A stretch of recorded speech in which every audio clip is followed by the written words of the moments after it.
Dear student, आज conjunction chapter प्रारंभ करने जा रहा हूँ।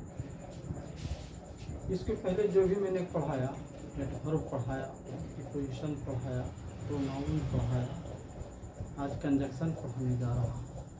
इस सब का प्रयोग विस्तृत रूप से बताने के लिए जो है फिर मुझे अलग से भी कुछ वीडियो बनाना पड़ेगा। अभी मैं सिर्फ चैप्टर को समझा देता हूँ, क्योंकि सभी शब्दों का प्रयोग के साथ एक वीडियो में देना थोड़ा असंभव है। और लोगों का मैंने देखा कि वो क्या क्या है कि एक चैप्टर का सारा शब्द लिख दिया है और इसके बाद उसी पर वीडियो बना दिया है। तो मैं उसको दोष नहीं मानता हूँ। हर वीडियो बनाने वाला का अपना अपना ट्रिक है, अपना अपना तरीका है। लेकिन मैं चाहता हूँ कि मैं इतना मेहनत करता हूँ, लोग सीखे नहीं तो फिर बेकार है। इसलिए ये चैप्टर है। पहले जिस प्रकार से आप देखते हैं कि एक ग्रामर होता है, एक ट्रांसलेशन होता है, उसी प्रकार से मैं अभी ग्रामर पढ़ा रहा हूँ। और फिर इसी चैप्टर का आपको सभी चीज़ों को जोड़ जोड़ करके उसका अनुवाद करने का, हिंदी से कैसे अंग्रेजी में इस शब्द का प्रयोग करेंगे, चाहे प्रोनाउन हो, एडजेक्टिव हो, एडवर्ब हो, प्रीपोजिशन हो, कंजक्शन हो, इसका मैं अलग से फिर वीडियो तैयार करूँगा। अभी सिर्फ उसका चैप्टर पढ़ा रहा हूँ। न मान के चलिए कि ये ग्रामर हुआ, इसके बाद जो है उसका ट्रांसलेशन पार्ट से उठाएंगे हिंदी शब्द और फिर इसको जोड़ करके बताएंगे। तो अभी आप ग्रामर के आधार पर पढ़िए। इसमें भी कुछ एग्जाम्पल मैं आपको बताऊंगा, उस पर ध्यान देंगे। अब मैं शुरू से बताने जा रहा हूँ, आप लोग अब ध्यान से इसको देखें।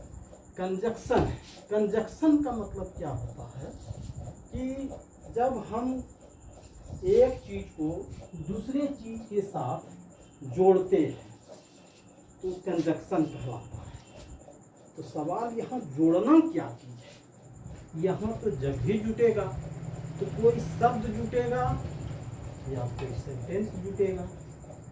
यही चीज वो परिभाषा कहता है। एक कंजक्शन इज ए वर्ड।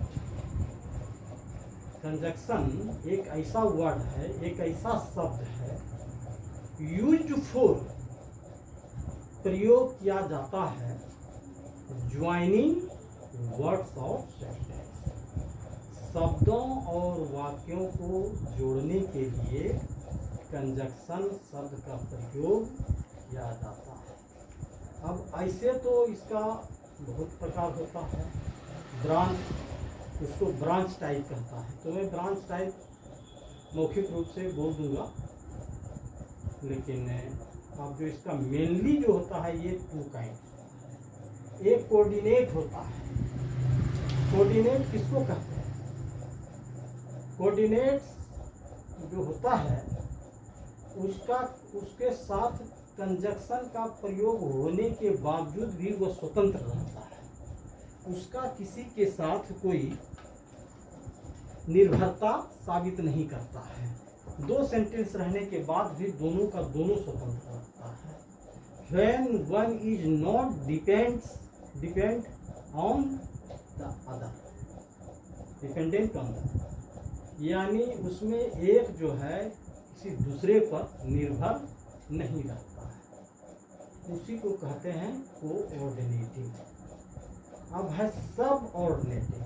सब ऑर्डिनेटिंग में क्या होता है कि एक सेंटेंस दूसरे सेंटेंस के ऊपर निर्भर करता है। इसका मतलब यही होता है कि कंडीशनल हो गया कि ऐसा करेंगे तब ऐसा होगा, ऐसा नहीं करेंगे तो ऐसा नहीं होगा। कहने का मतलब हुआ कि मैं पढ़ूंगा तब पास करूंगा। एक शर्त लग गया कि मैं दिन रात पूजा करूं तो पास कैसे करूंगा? तो मैं पढ़ूंगा तो पास करूंगा। इसका मतलब हो गया कि शर्त लगा हुआ है, पास करने के लिए शर्त लगा हुआ है। तो जिसे कहा जाता है कि when it depends upon the, जब एक सेंटेंस दूसरे वाक्यों पर, दूसरे सेंटेंस पर निर्भर करता है, इसको सब माना जाता है। अब कुछ कंजक्शन लिखे हैं, टोटल कंजक्शन तो ये नहीं है, लेकिन कुछ कंजक्शन जो सब महत्वपूर्ण कंजक्शन है उसको लिखे हैं। कंजक्शन और भी बहुत होता है, लेकिन जितना कंजक्शन लिखे हैं, यदि इतना भी आप सीख जाते हैं आपके लाइफ के लिए बहुत महत्वपूर्ण चीज़ बन के रहेगा। और भी जो वीडियो मैं बनाऊंगा कंजक्शन का प्रयोग के लिए, ये अभी ग्रामेटिकल प्रोसेस है, ट्रांसलेशन प्रोसेस में मैं अभी नहीं जा रहा हूँ। ग्रामेटिकल प्रोसेस में जो है उसको देखिए, फिर ट्रांसलेशन प्रोसेस जब आएगा कंजक्शन का, तब मैं बताऊंगा कि कैसे किस कंजक्शन को हम जोड़ेंगे। अभी नॉलेज में आप रखिए कि ये सब कंजक्शन होता है। अब जैसे कोऑर्डिनेटिंग कंजक्शन है, तो इसमें एंड हो गया, बोथ हो गया, एंड हो गया, एज वेल एज हो गया, नॉट ओनली बट ऑल्सो हो गया, आइदर और हो गया, नाइदर नॉर हो गया, बट हो गया, वेरेज हो गया, वाइल हो गया, ओनली हो गया, फोर हो गया, ये सब कोऑर्डिनेटिंग कहलाया। यानी इस कंजक्शन का जब हम प्रयोग करेंगे तो कोई भी वाक्य एक दूसरे पर निर्भर नहीं रहेगा। अब है सबऑर्डिनेटिंग कंजक्शन, जिसमें व्हेन है, whenever, while as, before, after, since, until, till, wherever, because, since, as, that, in order that, lest, if, unless, whether, thou, although, then, ये सभी सबऑर्डिनेटिंग कंजक्शन है। अब सबऑर्डिनेटिंग जिसे अब मान ले कुछ प्रकार होता है इसका,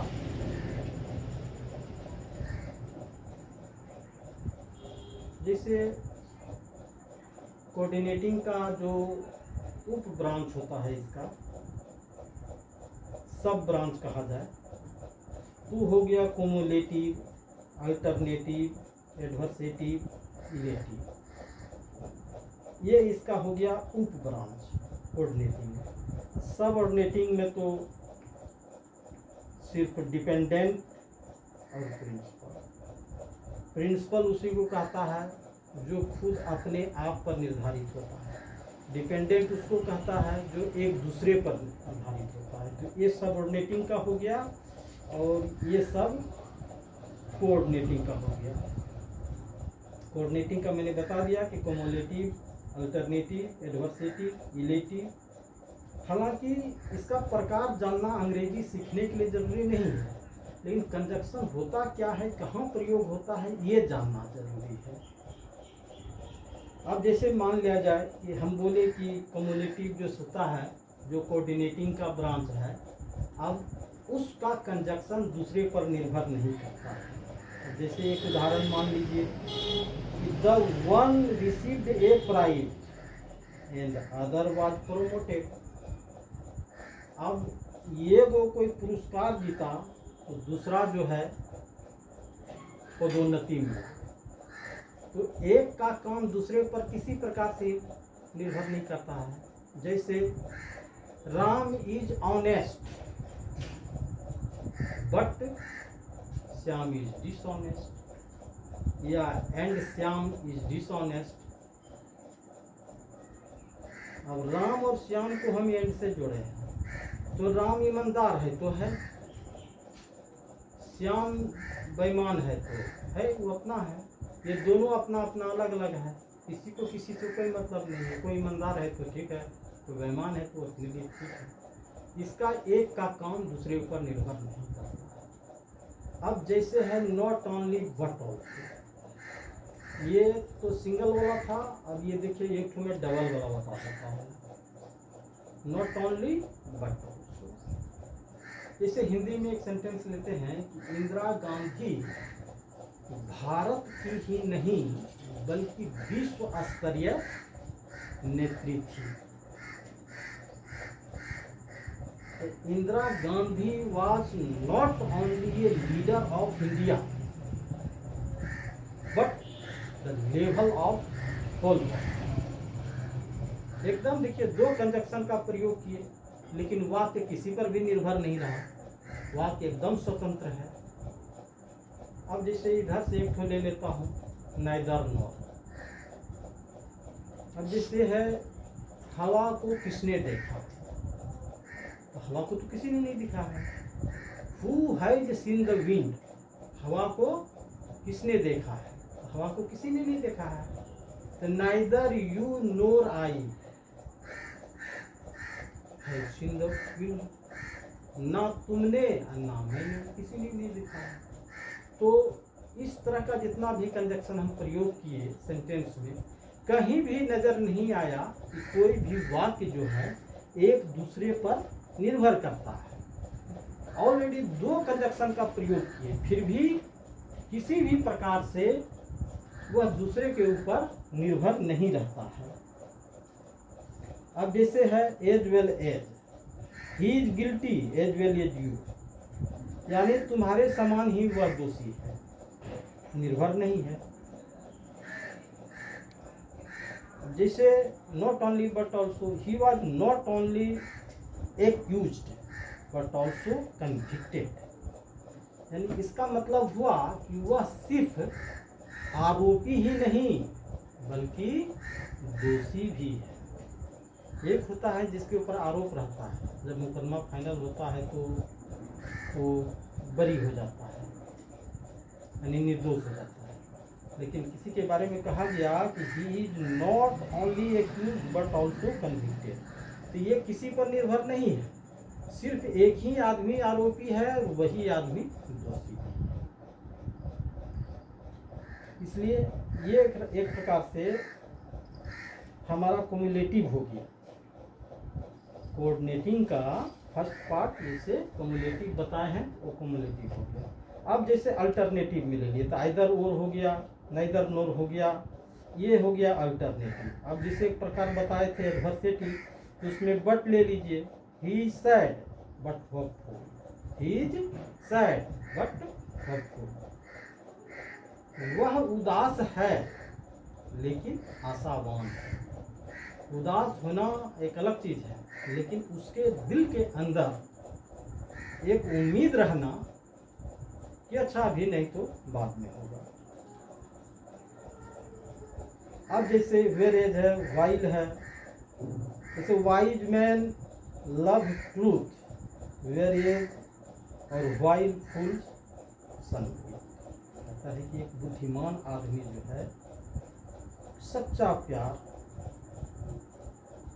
का उम्मीद रखता है, जबकि जो एक तरह से बेवकूफ है, मूर्ख है, वह इसके साथ जरा सा भी मेल नहीं खाता है। Only go where you like, only don't stay, केवल यानी सिर्फ तुम वहां जाओ, तुम यहाँ ठहरना नहीं, सिर्फ तुम यहाँ ठहरना नहीं। अब जैसे 4 है, he will die someday for all men are mortal, तुम कुछ दिनों में मरोगे, इसलिए कि सभी मनुष्य मरणशील है। ये हो गया एक प्रकार से इलेटिव, यानी कोऑर्डिनेटिंग का ये पार्ट हो गया इलेटिव। हालांकि ये सब नाम लिखे नहीं हैं, मैं लिख देता हूँ नीचे इसका पार्ट, लेकिन आप समझ लें।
ये 4 प्रकार कोऑर्डिनेटिंग का होता है। और सबऑर्डिनेटिंग में तो एक प्रिंसिपल होता है, एक सबऑर्डिनेटिंग का मतलब ये होता है सहायक वाला।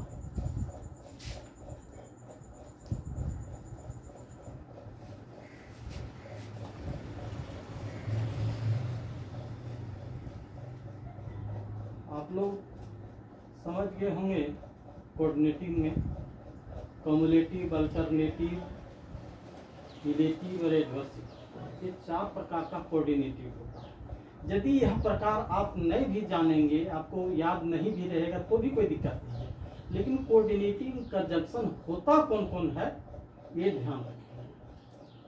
अब सबऑर्डिनेटिंग कंजंक्शन में कुछ चीज़ें आपको ध्यान में रखना पड़ेगा। इसलिए ध्यान में रखना पड़ेगा कि अब मान लिया जाए किसी कंजंक्शन का प्रयोग करना है और यह वाक्य जो है एक प्रकार से कंडीशनल है, तो कंडीशनल वाला जो वाक्य होगा उसी के साथ इस प्रकार का सेंटेंस में कंजंक्शन जोड़ा जाएगा। जैसे I will read that book if you recommended, यानी यदि आप इस पुस्तक का अनुमोदन करते हैं तो मैं अवश्य ही इसको पढ़ूंगा। इफ होगी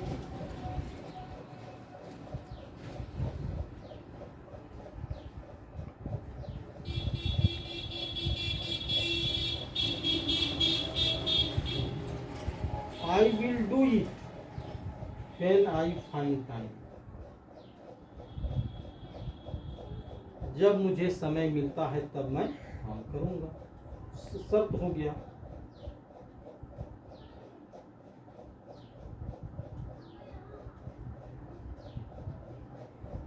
अब जैसे वेयर का एक बता देते हैं, she found her ring where she had left, उसने अपने अंगूठी को पाया जहां उसने छोड़ा था। You can seat wherever you like, आपको जहां बैठने में पसंद लगे, अच्छा लगे, आप बैठ सकते हैं।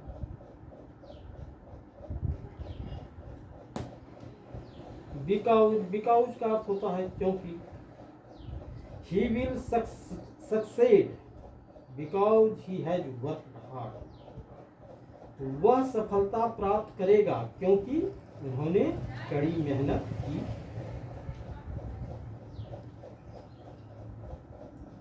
इस प्रकार से सबऑर्डिनेटिंग कंजंक्शन प्रयोग किया जाता है। अब टोटल ट्रांसलेशन करने का तो फिर बहुत लंबा वीडियो हो जाएगा, फिर वो कंजंक्शन बताएंगे आपको कि translation with use of conjunction, उसका वीडियो बनेगा जिसमें सब कंजंक्शन का आपको ट्रांसलेशन के साथ प्रयोग बताएंगे। लेकिन आप लोग इसको देखेंगे तभी वो भी समझ में आएगा। सिर्फ वो समझने वाले को ये समझ में नहीं आएगा, सिर्फ ये समझने वाले को वो फिर समझ में आएगा। दोनों देखना होगा। बहुत एक वीडियो बहुत लंबा नहीं हो, इसको ध्यान में रखते हुए काम करना पड़ता है ताकि किसी तरह की कोई परेशानी उत्पन्न नहीं हो। जैसे है ही इज एन ऑनेस्ट, दाव और ऑल दाव, दोनों का मीनिंग एक ही होता है। चाहे दाव बोले चाहे ऑल दाव बोले, दोनों का मीनिंग एक होता है। तो he is an honest man, दाव अथवा ऑल दाव ही इज पुअर, वह एक ईमानदार आदमी है यद्यपि वह गरीब है। तो दाव और ऑल दाव का मीनिंग होता है आपको यद्यपि।